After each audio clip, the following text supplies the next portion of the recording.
నేను 2024 సాక్షిగా ప్రమాణం చేసి చెప్తున్నాను.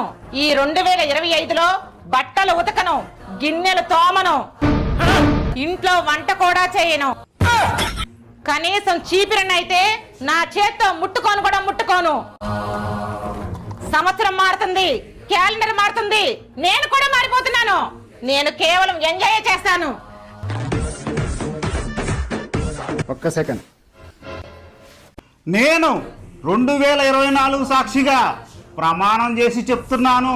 నేను 2025లో నా భార్యకి బట్టలు కొనివ్వను, బంగారం కొనివ్వను. అంతేకాకుండా బ్యూటీ పార్లర్కి ₹1 కూడా ఇవ్వను. సంవత్సరం మారుతుంది, క్యాలెండర్ మారుతుంది, నేను కూడా మారిపోతున్నాను.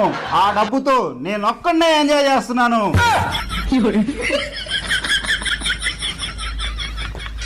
నన్ను పనులు చేస్తానండి, నేను అన్ని